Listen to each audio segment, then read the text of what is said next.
Good morning बच्चों जैसा आप जानते हो कि हमारा लेसन मन के भोले भाले बादल ये कविता हमने पढ़ ली है, ये समाप्त हो चुकी है। इसके हमने कुछ लघु उत्तरीय अति लघु उत्तरीय प्रश्न भी आपको करवा दिए हैं, उनको आप याद कर लेंगे। अब हम अपना नेक्स्ट लेसन शुरू करने जा रहे हैं। इस लेसन का नाम है, टाइटल है जैसा सवाल वैसा जवाब। ये एक बहुत ही मज़ेदार कहानी है अकबर और बीरबल की। पहले हम इसकी रीडिंग करेंगे। तो ये लंबी कहानी है तो इसको 2 पार्ट में पढ़ेंगे। आज मैं इसका आधा भाग आपको पढ़ाऊंगी, मैं रीडिंग करूंगी और सब बच्चे उसको सुन लेंगे।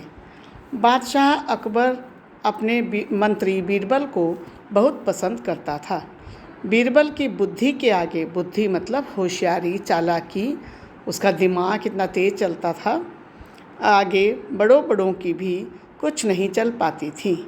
इसी कारण कुछ दरबारी बीरबल से जलते थे मतलब उससे ईर्ष्या करते थे। वे बीरबल को मुसीबत में फंसाने के तरीके सोचते रहते थे। अकबर के एक खास दरबारी ख्वाजा सरा, उस दरबारी का नाम था, वो अकबर का खास दरबारी था, ख्वाजा सरा को अपनी विद्या मतलब अपना ज्ञान, अपनी पढ़ाई लिखाई और बुद्धि पर बहुत अभिमान था। बीरबल को तो वे अपने सामने निरा बालक और मूर्ख समझते थे। बीरबल को वे अपने सामने एकदम बच्चा समझते थे और बेवकूफ़ समझते थे, लेकिन अपने ही मानने से तो कुछ होता नहीं। दरबार में बीरबल की ही तूती बोलती मतलब उसी की बात चलती थी, और ख्वाजा साहब की बात ऐसे लगती थी जैसे नक्कार खाने में तूती की आवाज़। ख्वाजा साहब की चलती तो वे बीरबल को हिंदुस्तान से निकलवा देते, लेकिन निकलवाते कैसे? एक दिन ख्वाजा ने बीरबल को मूर्ख साबित करने के लिए बहुत सोच विचार कर कुछ मुश्किल प्रश्न सोच लिए। उन्हें विश्वास था कि बादशाह उन प्रश्नों को सुनकर बीरबल के छक्के छूट जाएंगे और वह लाख कोशिश करके भी संतोषजनक उत्तर नहीं दे पाएगा। फिर बादशाह मान लेगा कि ख्वाजा सरा के आगे बीरबल कुछ नहीं है। ख्वाजा साहब अचकन पगड़ी पहनकर दाढ़ी सहलाते हुए अकबर के पास पहुँचे और सिर झुकाकर बोले, बीरबल बड़ा ही बुद्धिमान बनता है, आप भी उसकी लंबी चौड़ी बातों के धोखे में आ जाते हैं।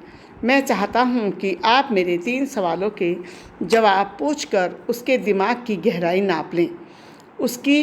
उस नकली अक्ल बहादुर की कलई खुल जाएगी। अक्ल बहादुर मतलब जो अक्ल से बहादुर हो, वैसे बहादुर ना हो, तो कलई खुल जाएगी यानी उसकी पोल खुल जाएगी, उसकी सच्चाई सामने आ जाएगी।